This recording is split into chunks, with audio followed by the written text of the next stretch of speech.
If you're trading as much as they did to move up to take the third pick in this draft, what does the value on the board say the 49ers should be doing?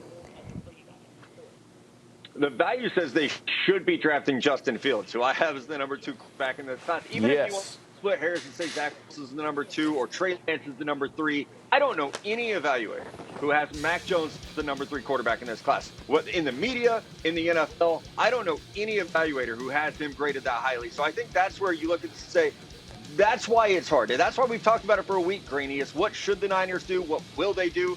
What should they do is draft Justin Fields or even Trey Lance. What they will do, I think like Shefty said, it sounds like if the draft right now, it would be Mac Jones. And I'll say this, like I said earlier in the show, if you traded 2 first-round picks to move up to number 3, you better know who you like. Because otherwise you traded up hoping that you like one of the quarterbacks who's available there. You have to know to pull the trigger on that trade. Or you're comfortable, I guess, with more than one that could wind up being there, depending on the circumstances. And we just got Dianna back, a little brief technical difficulty. So, Dianna, pick up the thread from there if you would. What are you hearing is the latest out of San Francisco and the third pick in this draft?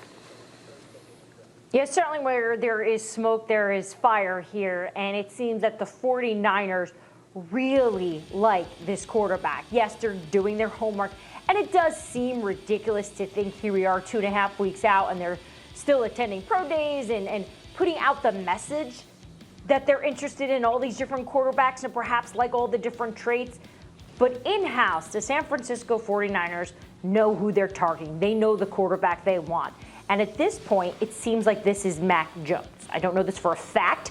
This just seems like this is the direction that they're going in. And a lot of this makes sense in terms of what Kyle Shanahan likes to do with the play action in his offense. It's how they move. And Kyle has done such an exceptional job with so many different kind of quarterbacks. And yes, we know that Mac Jones is not the most athletic.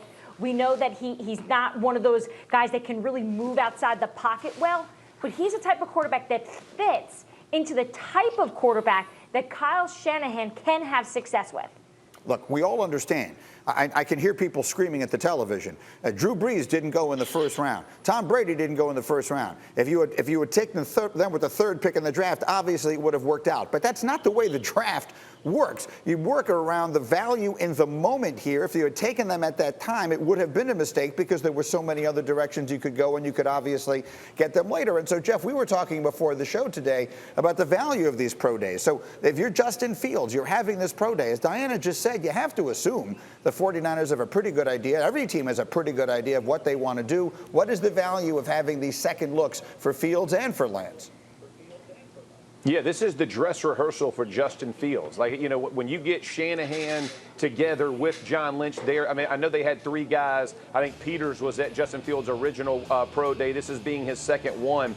But this is the dress rehearsal. You want them to see you. And listen, this is a 6'3", 230-pound man running a 4.4 and can throw it around as well as anybody in college football right now. This is an impressive specimen. And I think until you lay eyes on him, until you see what he looks like in person, I think it's very difficult for me to believe that Mac Jones is the front runner or anybody else until you see these guys. That's why you have a pro day. And I think Justin Fields takes advantage of it, man. Script it just like you would want to for Shanahan. Show him everything you can do and just leave it all out there. Again, I don't see how he's fallen away from being right under Trevor Lawrence. In my opinion, that's where Justin Fields is. But I think this is a dress rehearsal for him to impress Shanahan, in this environment.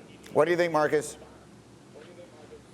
I mean, if you're splitting hairs, obviously the pro day has a lot of value to it, but they're not going to learn anything we don't already know.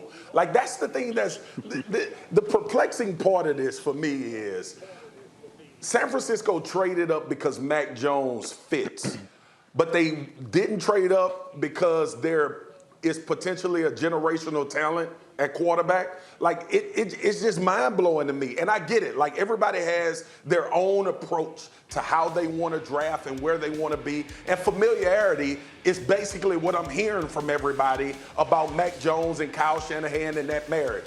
Familiarity doesn't get you drafted 3rd overall and give away first first-round picks. That's not why you draft a guy, because you're familiar. And this is what I hear. Oh, well, he's worked with Matt Ryan, and he's had a lot of success with these guys. And these guys can process, and he's a great thinker.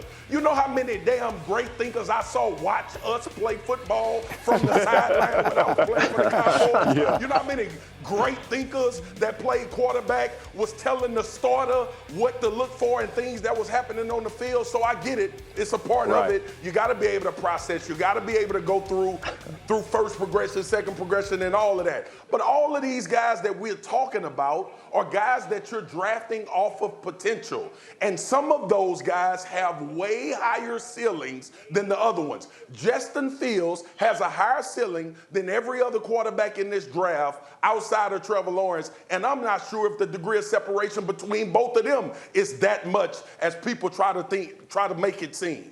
Go ahead, Dianna. Yeah, Greeny, not to get into like football nerd talk, but I think what this is going to tell us in terms of Kyle Shanahan and John Lynch's opinion is essentially what the future at the quarterback position will be, right? We have conversations, big picture conversations all the time on this show and on NFL Live and on SportsCenter discussing, is the quarterback position different now? Do we need a more running, mobile type guy? Is the classic pocket passer, the Tom Brady's, the Aaron Rodgers, are those days over? If Kyle Shanahan is going with Mac Jones, that tells us that he believes that the traditional way can still work in 2021. Marcus is injured. You're going to be on the DL with a neck injury. Go ahead, Marcus. Final word. Now, I get Dianna, and that's a legit question. But listen, if we are going to put Mac Jones in the vein of thinking he going to do what Tom Brady did, stop. Pause. Stop it. The future of the position is already showed up. Thank you for watching ESPN on YouTube. For live streaming sports and premium content, subscribe to ESPN+.